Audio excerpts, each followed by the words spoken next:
room and to the people on Zoom. How many? I don't know. There's like 3 people on Zoom, or There are. Wow, there's more now. 1, 2, 3, I want to 4, 5, welcome any 6. newcomers and any newcomers on Zoom. Do we have any newcomers on Zoom? I don't think so. No, I didn't think so. I looked, but I wasn't sure. Okay. Well, welcome to the year 2026 again, and the theme is awakening. The topic for April is in the light. And I would love to ask, I'm Reverend Kim. I was going to introduce myself. But you all know me, so I just kind of let it go. But anyway, so let's bring our musician, which is John LaLonde, to come up and we'll do our meditation, which will play a little bit of music and we can relax. And then we can relax and close our eyes and we'll go into a silent meditation.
Breathe. Breathe and take in this moment of light, this serenity. In divine light, you overflow with love.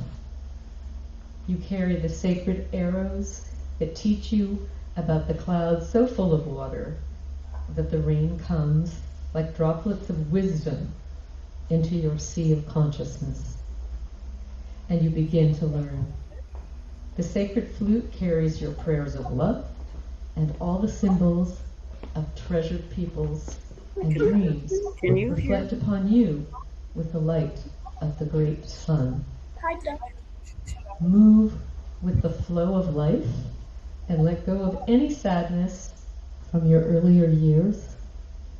Be serene and at ease as the light begins to define you.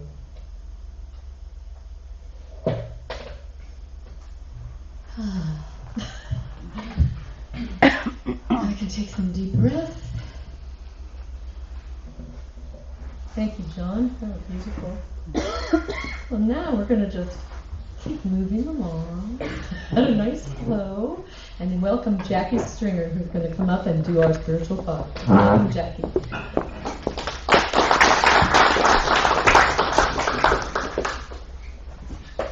Thank you, and good morning, everyone. I heard everybody talking about the light show that we had over the weekend. It was so beautiful where I live. I live up in Cedar Valley, and I got to see the whole thing because we live up on a hill, so I got to see just everything. It was its own little show. I loved it. So, yeah, perfect topic for In the Light. I started thinking about the dark, of course, because we learn through duality. We learn what something is through the opposite of it. Because if we didn't have the opposite, we really wouldn't understand what it was that we're trying to understand. So I'm going to take you on a little trip. If you close your eyes, or if you don't want to, just imagine with me being back in the womb, being a small little zygote, moving around in your mom's womb in the darkness, and how comfortable it is in there, and just how happy you are in there. And then you're growing, and you're still having a good time. And then one day, you're just too big. You're just too big for that environment, and it's not as comfortable anymore. And all of a sudden, you have the urge to move. You have the urge to go somewhere that you've never been before. And then you can open your eyes, you're born. And you're in the light. And it's not always that great when it first happens. Sometimes it's a little too much for the senses, for your nervous system. And that's why children usually are crying when they come out. And sometimes that's how it feels when we're going through a rite of passage. The darkness envelops us. It holds us. It protects us. And when you're coming into the light, it's a new journey. It's a rite of passage to go somewhere, but it doesn't always feel good. It doesn't always look right. And you have to get acclimated to something new, even if it is a good thing. And I'm going to take you on a little personal story here. When I was young, I got so acclimated to the light, I didn't want them to turn the light off when I went to bed. I would just stare up at the light and just beg for them to leave it on all night. I just had this fear of it for some reason. I didn't know why. Or I kept a little night light on, and sometimes I would have my little AM, FM stereo on, and if I got lucky, Dr. Ruth was on at night. And I got to learn about things I probably shouldn't have heard about at 8 years old. But it kept me company in the darkness, where I don't know why I had that fear. As I grew up, I learned to deal with it. But something happened after I had kids. It kind of came back. I'm assuming that's because I was very protective over my children. So once night came, I started having this fear again, and I would put the lamp on, and my husband asked me, "Why are you so afraid?" "I'm here to protect you. I've got guns." There was really no rational thought to it. It was just an emotion that I had. And I had to sit with that emotion and go, why am I afraid? I'm a mom, and I started to question myself and why I was having this visceral emotion like I did back when I was young. And obviously stresses of life can stress you out. And when you lay your head down at night, all of those things come back up. So I realized it wasn't the dark that I was afraid of. It was myself, maybe the shadows that I had within me that wanted to be seen when I finally gave them time to air out. When it's quiet, nobody wanted something from mom. It was just me and my scary thoughts. And I found myself questioning that during the day. So I became more present in the daytime.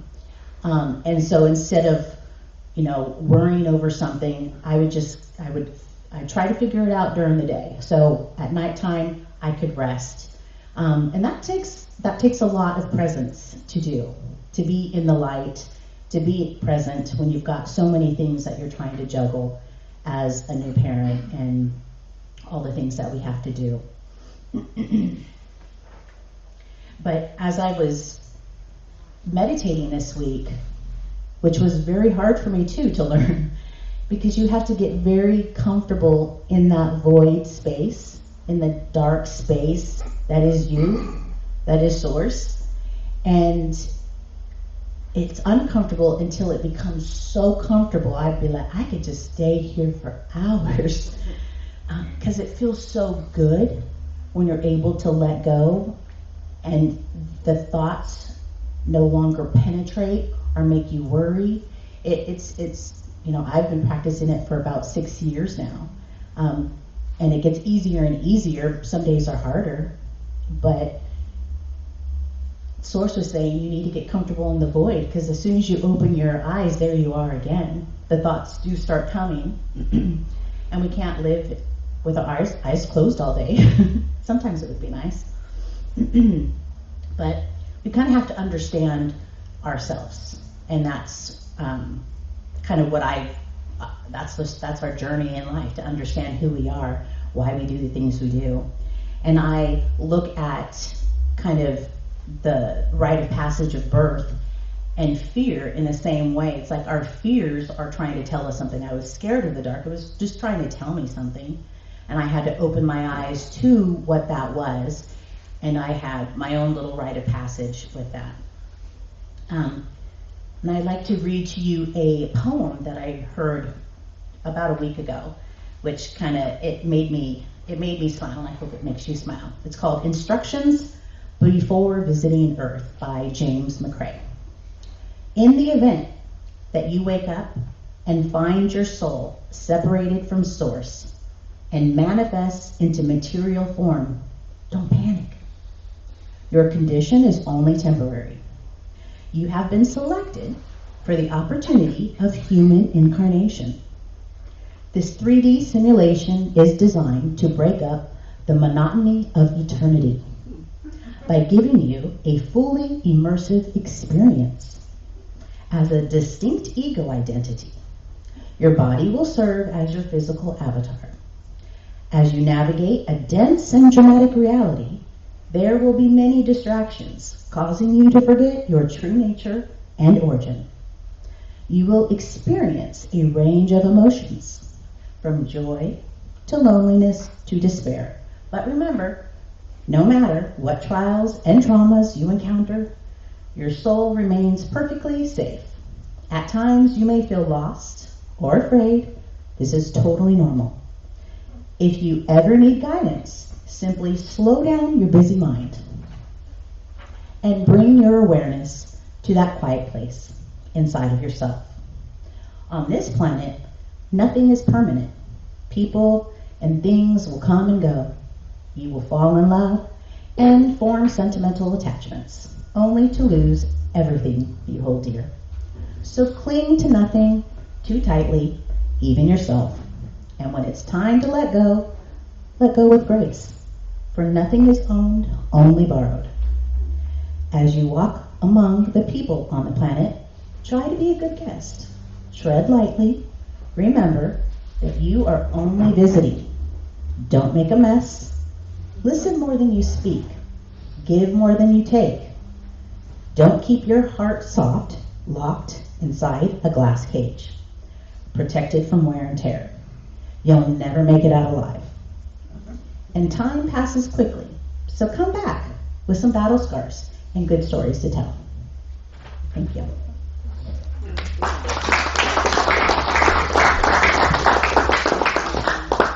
Thank you, Jackie. Can you hear me? Okay. Sometimes I can hear myself, and I can't hear myself as well. Could be my ears. I don't know. Anyway, that was lovely. Thanks. Now we have some music. Yay! Welcome, John, back.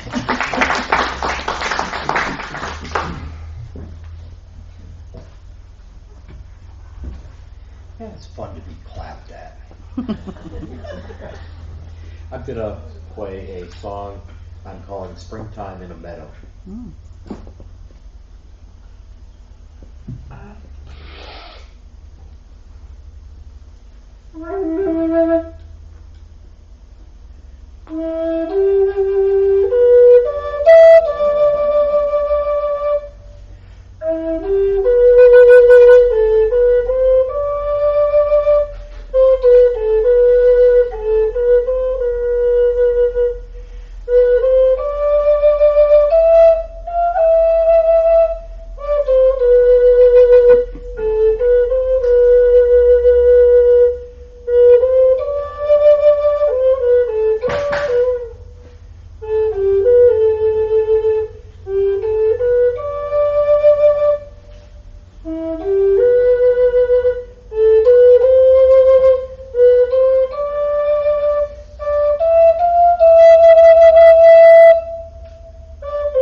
Thank you, John. That was a nice ear massage. It was really beautiful.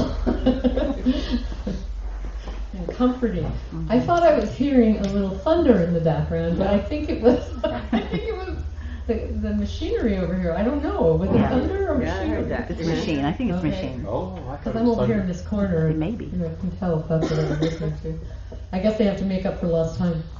It's nice to be in here and in that peaceful place. Anyway, that was wonderful. So, we also have some more treats for everybody. We have Reverend Bob Hand to do our main talk.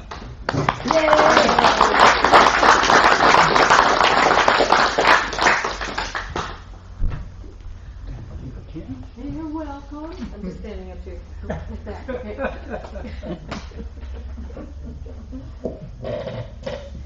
I thought that rumbling was divine spirit introducing me, probably. So our theme is in the light. And of course, if you're going to talk about in the light, you have to talk about our good friend Lucifer. Somebody you know, right, John? Yes. Now, don't get me wrong. I know that later there were these rumors started about Lucifer. He was evil, he's a devil, he's Satan, but those are just rumors. That's not who Lucifer is. And I could tell you the story of how those rumors started, but that's not our story today. Today, it's about who Lucifer actually is. About 4,500 years or so ago, the Babylonians had a minor god. He had an unpronounceable Babylonian name. He was adopted by the Greeks, who gave him an unpronounceable Greek name.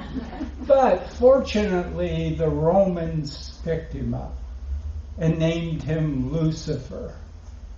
See, Lucifer, this minor Roman god, was a personification of a celestial body. The celestial body we call Venus, but they called Lucifer.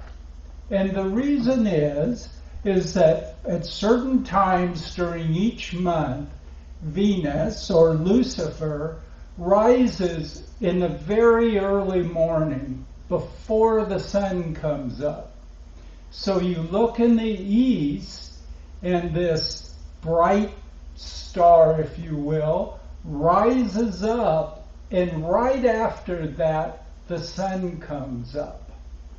As if that star, or the planet Venus, was lifting up the sun. And so it was named Lucifer, the light bringer. That's what Lucifer means, the one who brings the light. And that was critically important to people, for that daylight to start. And the reason is that I think most of us really aren't that aware of. You know, if you look at movies now, movies say about ancient Rome, or even later, medieval movies with castles, people are inside these rooms, and it's like there's bright neon lights everywhere, and you can see everything plainly. But that's not how it was. If you're lighting, particularly a large room with candles or with oil lamps, those lights are only bright for a few yards maybe, and everything else is darkness. And if you go outside, well, if there's a moon, there's going to be plenty of light. But if it's a moonless night, if it's cloudy, you don't have street lights. You don't have flashlights. You have a torch, a oil lamp. So again, you might have a little bit of light, but mostly it's darkness. So the coming of the light, the coming of the sun each day was really a blessing for people. And that's how our spiritual lives are sometimes. we can be in the darkness spiritually, and we're hoping for some light to come. We're hoping that somewhere out there there's going to be a light that shows up. But that's not how it works spiritually. In the secret gospel of Thomas, and again, these were writings that are just wisdom sayings only.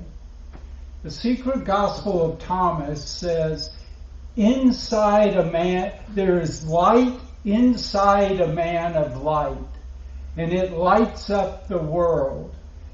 And if it doesn't shine, there is darkness. So think about that. In the physical world, if we want to see things, there has to be a light somewhere else. There has to be the sun, a light bulb, a fire. Somewhere outside of us, there has to be a light that shines. And everybody can see it. I mean, if we're all in the same place, we're either all in the dark or all in the light. But spiritual vision is not like that. Think of what that wisdom saying said. Inside is a light that shines. Spiritual vision, we only see the reflection of our own light, because the divine light comes through us. The divine light comes through each of us, and it shines forth. And what we see spiritually, when we see spiritual light, is we're seeing the reflection of our divine light. And so in the spiritual world, one person may be in darkness while the other person is in light, because they're shining forth their light that reflects back to them. So if we have that, if that's what we need, not an outside light, we need it inside us. How do we ignite that? How do we start that fire inside us to have that spiritual light? Well, the good part of it is we don't have to light any fire inside us, because it's there. The other thing in the secret gospel of Thomas, another saying says, if they ask where you come from, tell them you come from the light. Tell them that we are children of the light. We are the light. Spiritually, we are the children of the light. Our inheritance is divine light. Nobody has to light it. We don't need a guru or a sacred rite or some spiritual kind of magic to light that light. It's our inheritance. We're the children of the light. That's where we come from. It's already in there. Well, then why are we ever in spiritual darkness? Because we are sometimes, aren't we? Sometimes we're lost out there in that spiritual darkness. Why is that? If there's a light inside us, it's because we cover it up. When we're raised as children, we learn ego. We learn pride, we learn vanity, we learn fear, we learn bias, we learn hatred. And all of those are veils that go over our spiritual light. And the more we get covered up with that ego, the less our spiritual light shines. We don't need more in order to shine a spiritual light. Not more spirituality, not more training, we need less. As Angie always said, we need to let go of our ego. We need to strip off that pride and vanity and worry and hate and all of those. in the secret gospel, it also says, learn to take off your clothes and throw them on the ground and trample them like children. Now, it's not telling us that we should be the Positive Living Center and nudist camp. Because the clothes it's talking about are those ego things that we clothe ourselves in to be the husband, the wife, the father, the employee, the supervisor, all of those ego kinds of things of who we like and who we don't like and what we consider good and what we consider, those are the clothes that cover us up. And it's saying if we can take those off and throw them down and have the innocence of children by trampling on those, then our light will shine forth. And each of us have that light, and it's up to each of us to shine forth. I can't light your light. I can't shine your light.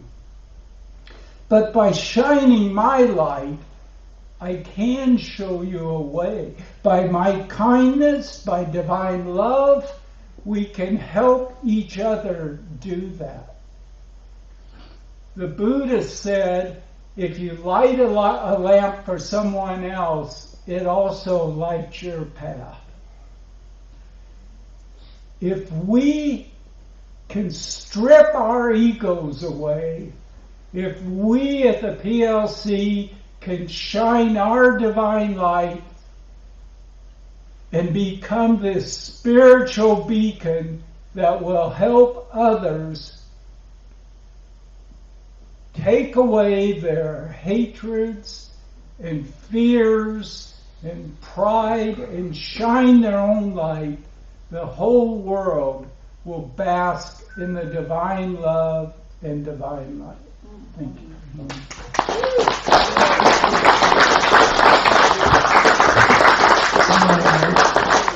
I could hear that. That feels good. That feels good. So now I'm going to ask for two people to come up and help with the offertory. Anybody out there willing to get warmer by moving? Something like that?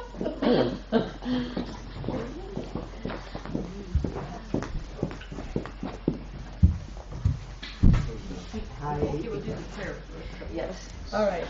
We'll do the prayer. Divine love flowing through me blesses and increases all that I give and all that I receive. I wanted to just say, while they're doing the offertory, that we had a really wonderful flute circle last night, and then we had a great drum circle. It was so much fun, and I left here kind of floating, levitating. It just warmed me up, and we had a nice rain shower while this was going on. We had the door open. I think it was during the drum circle that it happened.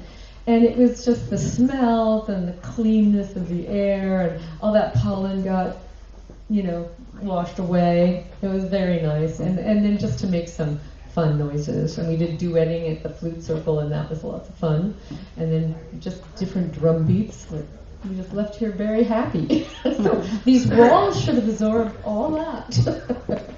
Hopefully you're going to feel that. Okay.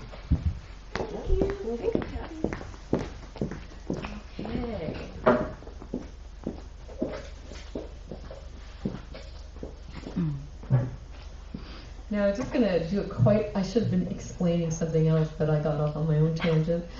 So I have to explain to those watching our service on Zoom that you may tithe by going to the iFocus email, pressing the green button, or mailing a check to the Positive Living Center, P.O. Box 2683, Oakhurst, California. And I want to remind people that we have that frog box in the back, and you can leave a request, a prayer request, so you know you're not alone. And we all pray on it, and Joe is not here. Reverend Joe's not here today. He's felt a little under the weather, so he's just resting. But he does a great job of putting all the prayers online, and then the ministers and everyone that we know that gets the email prays for you. And that's wonderful. And also, we have announcements. Anyone have an announcement they want to make today? Okay, Judy's. I saw her first, but I saw the hand. It's still dark back there. Oh, goodness. Okay. On the, You want the microphone? no, because they won't be here. Okay. I'll use it. Okay. On the 21st, we'll have our second women's circle, and it meets here from 2 to 4. It's called the Full Circle. It's sharing who you are as a human being, because we are here as a collective, supporting each other in this light. Any other announcements? Do you, Jackie, have an announcement? And then I'll get you Barney. Next Sunday after church, we're doing a Course in Miracles, a self-study kind of group discussion. It's in the back in the meditation room right after church from 11:15 till 12. Hope to see you there. I should just remain standing. Good exercises, up and down. Okay, Barney? Feels good. So the Positive Living Center has a proud tradition of service to this community. I don't know, people may remember that Angie started the Boys and Girls Club with Archie McCulley, his arch rival. He was the union representative for the school, for the teachers, and Angie was the administrator. But also Marie Lane started the ambulance service. Reverend Marie Lane started that. But Jackie Byers and Jane Geyer started the Vision Academy for the Arts. And this program has been going for 30 years, supporting children's arts in our community, giving away scholarships, art scholarships for our young people in this who wanted to go on and pursue a career or training in arts in college. I joyfully put to you that this organization is about to go dark. Things happen for a long time, but then all of a sudden something falls off the edge. And that's what's happened ever since COVID. This organization has had just trouble raising enough money to stay in existence. So next Saturday, they're going to have a grand night for the arts. And it's a fundraiser for the Scholarship Fund and the Vision Academy. And the person who's running the Vision Academy now, who's really solely been trying to keep it alive, this is her last kind of valiant attempt to raise money for the Vision Arts. And so next Saturday, they're having a beautiful event. I went last year and helped out with it. It's a night of really good food. Moss is going to be making the food. I just seen what time it is. Yeah, well, it's early enough for you. I know you got to be in bed by 8:30. But I'm thinking about Maggie. I got to be in bed by 10. It's next Saturday. It's I think 6 p.m. it starts. Yeah, I don't have my reading glasses on. So anyways, it's beautiful music. It's going to be a lovely jazz band. Kevin McCatton has put it together. It was glorious last time, really wonderful. And I'm going to try to pump it up with a few other really great players to help him out. And it's $75, which I know is a stretch, but it's so worth it. So I just invite you guys to go to their website. You can go to I posted it at Bernard Berrier on Facebook. And please tell your friends, take a picture of this, show up. This is one of those things. It's important. Sandy, you know this for Vision of the Arts. Please, let's support this. Thanks.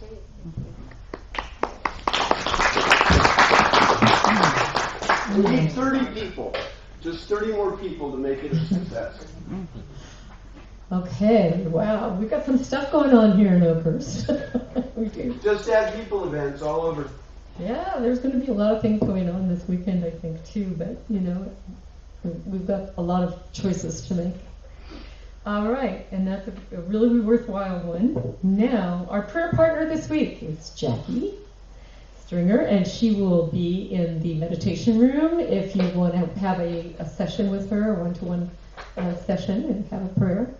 And if you can't stay, or if you do stay, you can also reach out to any of us that are other ministers, and we'll pray with you. And, do you have an announcement, LJ? Is that the chanting? Did I forget? Okay. We're going to be doing chanting after about 11:15. Okay.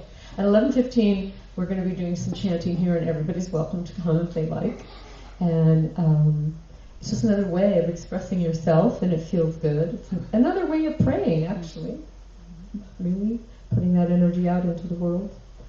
So that would be nice if you want to stay. We always welcome everyone. What else have I got to say here? I could keep you here for a long time while I think about it, but I think I should just move on. Let's just move on. All right. So I was saying Jackie's available, and you can come to any one of us. Next week's speaker is Reverend Joe Bull, so I'm sure you're going to want to be here to hear what he has to say.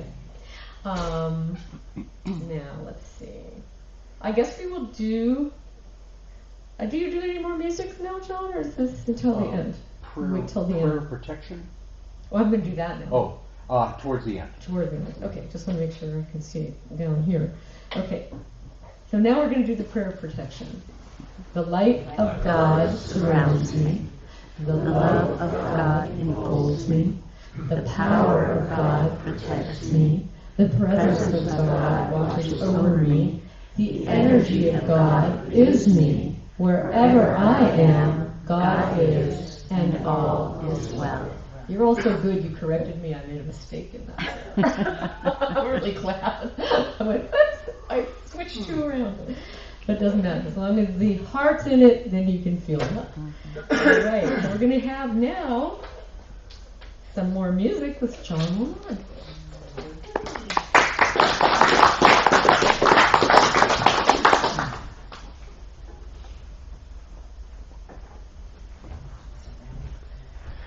I'm going to use a backing track. This is a backing track that Stephen DeRuby made. For those of you who know it, it is number 8. He also calls it Ghost Dance on something else. I'm going to call this song Rain and Hail, which was the pleasure I had in practicing it the other day.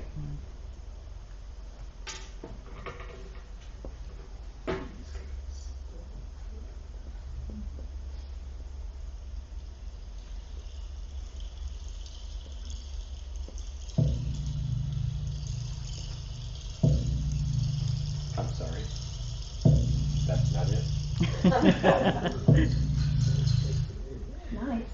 Yeah, would have worked for something.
Wonderful.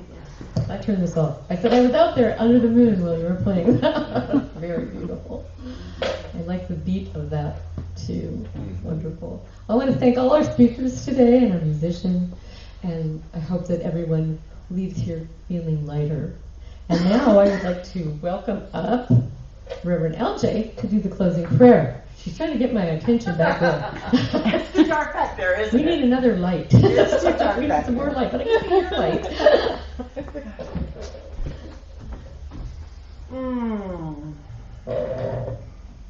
If you'll go within with me. It is so good. It is so good to be together, to grow together, to open together. To be, I love Reverend Bob's talks. I love where he takes us. And I hear the word if, and if I may, I love changing it to as. As we recognize our union and communion with Source is ever present. It isn't always now. It is every time. And as we recognize this, we cannot help but see, as the teacher sees a student who learns, even before they even know they can. We see the light in each of us, in our soul eyes, in every expression. And gratitude and thanksgiving for God as God is, life as life is, and each of us as we are. And so it is.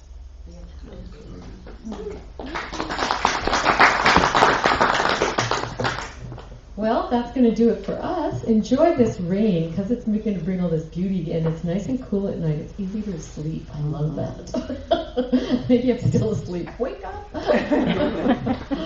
this has been a beautiful dream to share with you today, and so I hope to see you next week and have a lovely, lovely week ahead. Thank you.